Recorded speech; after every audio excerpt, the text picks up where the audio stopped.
Le réseau SOU, ou Réseau syndical des organisations agricoles, est une organisation nationale créée en 2003 qui rassemble 23 organisations paysannes régionales fédérant plus de 35 000 paysans. Le réseau SOU vise avant tout à informer, former et défendre les paysans malgaches. Ny réseau SOU zany dia fikambanana tantsaha nasionaly izay miasa amin'ny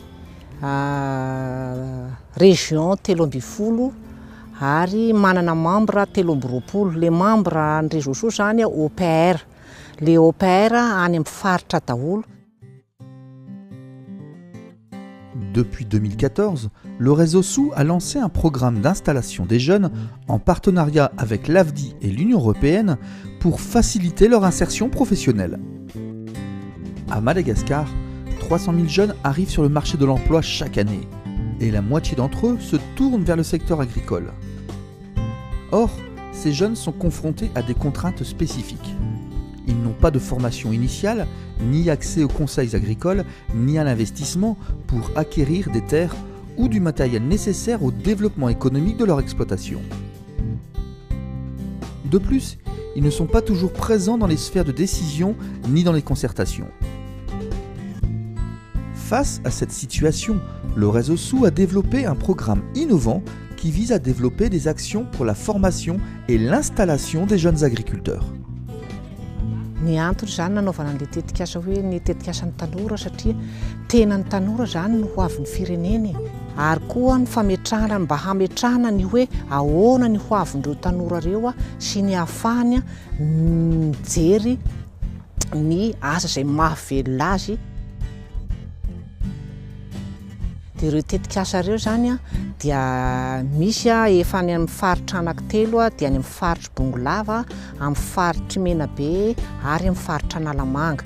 Ny fametrahana tanora zany dia ny antony nanaovan'ny réseau SOU an'izay dia fametrahana mpandimby zany voalohany indrindra ny toerana izay misy eo amin'ny mpitarika eto amin'ny réseau SOU ankehitriny. L'idée du réseau SOU a été de mettre en place un parcours innovant porté par les organisations paysannes.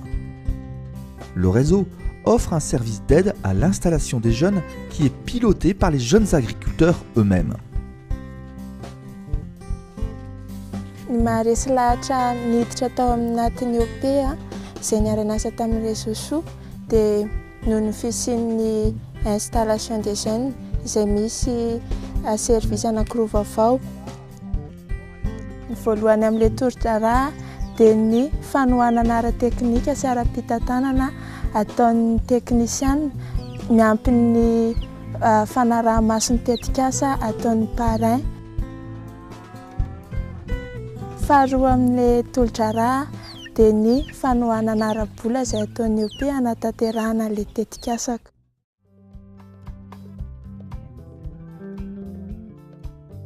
Le dispositif mis en place par les organisations paysannes offre effectivement aux jeunes deux grands types de services nécessaires pour leur installation. Le premier est un service de conseil agricole et de gestion dispensé par un technicien et par un paysan parrain bénévole via un suivi individuel dans les exploitations et par des formations de groupe. Le deuxième service est une aide financière, une subvention et l'aide pour l'ouverture d'un compte épargne.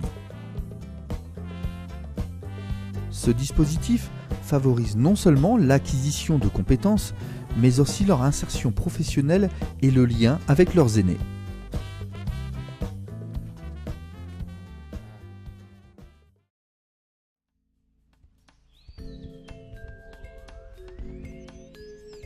Amin'ny vokatra azo zany dia mahita zay amin'ny OPR ny hoe efa tsara satria any amin'ny 85% ny taux de réussite.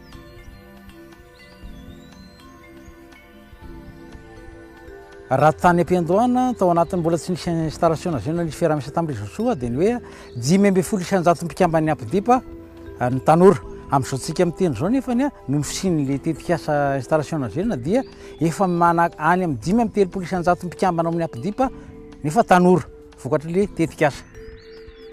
Le parcours d'installation des jeunes est un exemple de réussite car les organisations paysannes ont développé un service de conseil de proximité dans la durée et ont mis les jeunes en lien avec les services économiques déjà existants dans les organisations paysannes. Les jeunes ont bénéficié de conseils techniques nécessaires pour le développement de toutes les exploitations, comme des approvisionnements en intrants et de l'aide à la commercialisation. Nanana tetikasa dia naseho teo anatrehan'ny OPB izay misy anazy izay antsoina hoe national. Dia ny OPB national indray nanolotra nakany amin'ny OPR Apdipo. Dia rehefa tonga tao dia nitsarain'zareo tany ilay dossier dia anisan'ny voasafidy ny tetikasa fimpiana trondro izay nataoko. Dia rehefa vita ilay fiofanana dia nanomboka tamin'ny fanohana ara-bola izay mitetina teo amin'ny 5 alina sy 5 hetsy teo. Dia ilay vola io zany dia netiko nanazariana ny dobo sy ny fandonahana ny tany ary ny fidiana zanatrondro. Nandritran'izay 3 taona ny raha miasa izay zany dia nivokatra azoko dia 50 sy 200 kilao isan-taona eo rehefa natao moyenne. Ankoatra ny fimpiana trondro zany dia mamokatra masondolo vary koa za. Ankoatr'izay ny fimpiana kisoa. Le service d'aide à l'installation a permis aux jeunes d'avoir un lien direct avec tous les acteurs du développement rural, comme les institutions de microfinance ou IMF. Tao anatin'izany dia nisy ny fanampinanay tamin'ny fanokafana compte tahiry tany amin'ny reny toerana fampindramam-bola madinika ireny. Izany natao moa dia mba entina hitsinjovana mba ahafahanay any aoriana any hiserasera amin'ireny fampirarana ara-bola ireny izay entina manitatra ny tetikasa any aoriana. Raha taloha tsisy fanaovana tahiry na findramam-bola izany fa amin'izao efa nanokatra tahiry ny tao an-trano.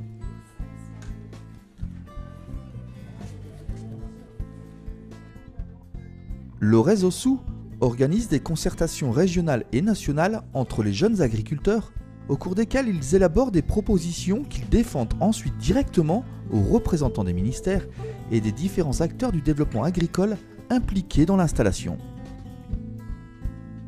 En 2016 et 2017, les jeunes ont défendu leur parcours d'installation et leur plan de formation à la prise de responsabilité dans les organisations paysannes.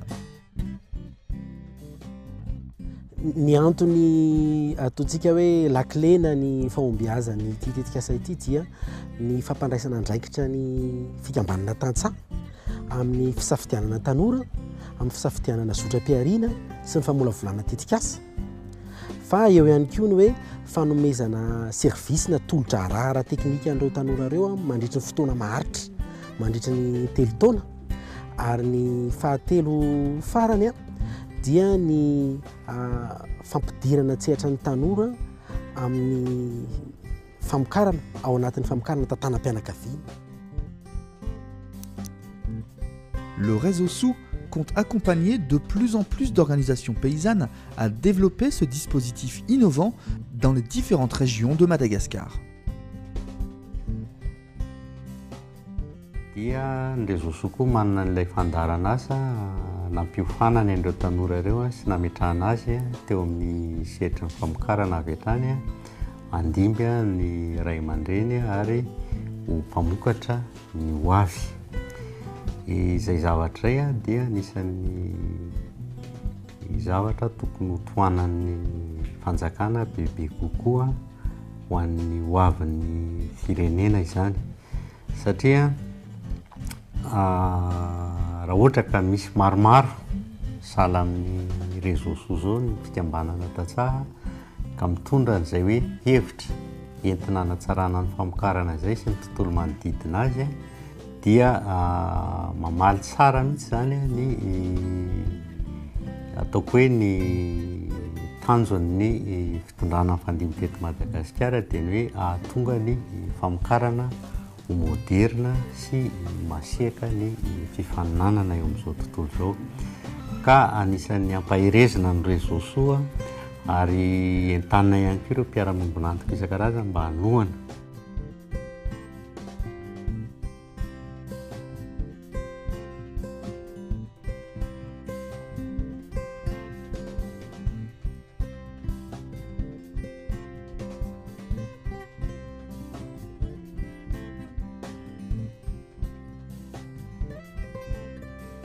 Amidy.